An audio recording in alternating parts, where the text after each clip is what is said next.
This is a chocolate protein bar. It is hard, dense, dry, not a great texture, except the macros are fantastic. 200 calories and 21 grams of protein. But wait, these French silk pie cookie dough cookies, 200 calories, 22 grams of protein. More protein than the protein bar. They have a cookie dough base that is thick and dense with chocolate chips inside. Then the filling is a French silk pie filling, but high protein and low calorie, and it's topped with a melted chocolate drizzle. It's your choice what you want to eat. You can eat the protein bar, or you can eat these jumbo giant cookies. Losing weight and eating good does not have to be hard. These are thick, they are dense, they are doughy. It's so chocolatey. Whey protein and casein protein have completely different textures and bake completely differently. Whey protein, if you just feel the dry powder, very crumbly, it just slips right off of your finger, there's nothing there. Casein, a little different.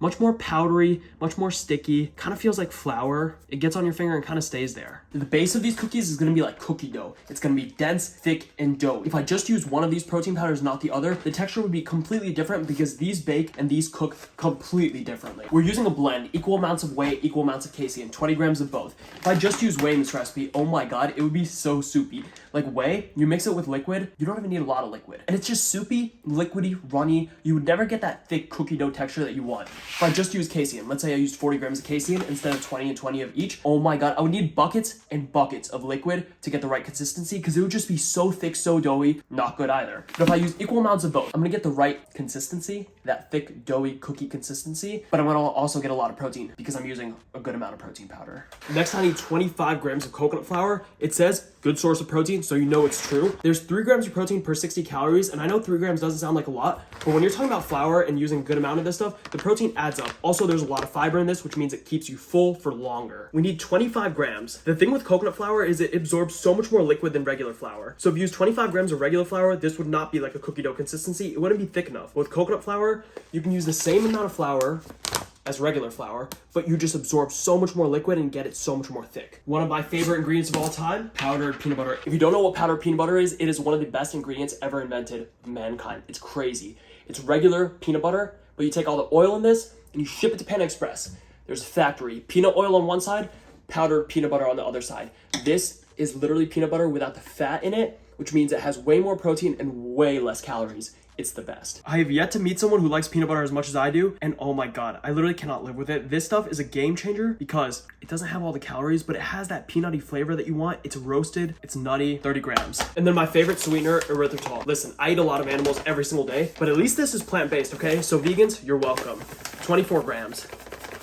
A fat pinch of salt. Listen, a salty cookie is a good cookie. Listen, if you know me, you know I love chocolate. And when Earth Echo Foods sent me their cacao bliss powder, I was pretty excited to try it out because I like anything with chocolate in it. The best part about this is it's cacao powder with superfoods. Like they have turmeric and black pepper mixed with organic cacao bean powder in here. I grew up eating turmeric, guys. My mom would force feed it down my throat all the time as a kid because it boosts your immunity.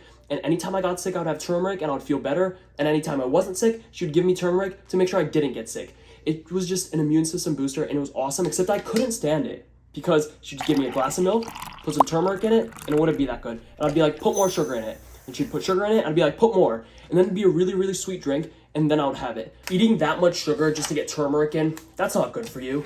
Except this, I really like it because it doesn't have sugar in it. Instead, it has monk fruit, one of my favorite sweeteners. Plus, it has turmeric and black pepper. When black pepper is combined with turmeric, it increases the rate of turmeric absorption in your body, and it really increases the bioavailability of turmeric. Same thing my mom would do. She'd crack a little bit of black pepper in my turmeric milk. If my mom was here right now with me, she would love this, and I love it. So instead of using regular cocoa powder in this recipe, I'm gonna use cacao bliss. It's gonna give me all the chocolate flavor I want, but it's gonna give me some superfoods in this recipe, which makes it even more healthier.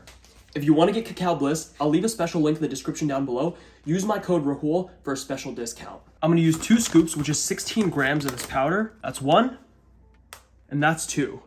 The last thing I'm going to do is add 5 grams of black cocoa powder just for color.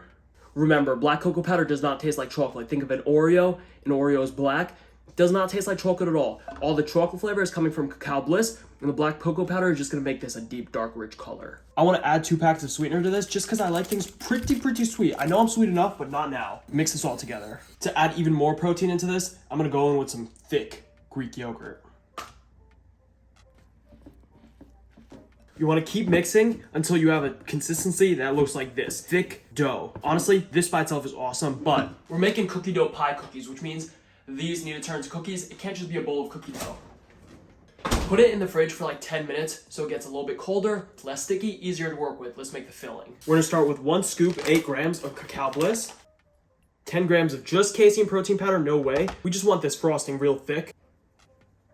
And then 4 grams, just a little bit of chocolate flavored pudding mix, a pinch of salt, and then 2 packets of whatever sweetener you want. You can use erythritol if you want, but we really don't need the consistency of erythritol and the bulk of it. We just need sweetness right now. Give all your dry ingredients a good mix. We don't want any clumps in this. And then another one, Greek yogurt. Keep going. And then just mix this up. We want a really thick frosting. I'm not adding all the Greek yogurt at once because then it becomes a little hard to mix. So I just mix and then add in batches. This just helps less clumps. I was mixing this so hard, it splattered on my face, but it's tasty. Look at that thickness. It just all sticks together, one big clump. That's a good frosting. You see how when I peek it, it stays peaked? Stiff peaks, this needs to go in your fridge. For 10 minutes, let it thicken up.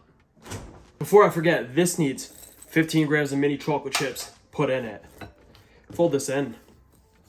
You see how thick this dough is and how hard it is to mix? That is exactly what you want. You want a nice, dense, super thick cookie dough. I just flatten this out, divide it into 4. Just grab yourself a chunk, and it should not really stick to your hand. Maybe a little bit of cocoa powder gets on your hand, but that's no big deal. Flatten, and then create a press in a divot, and then touch out the sides.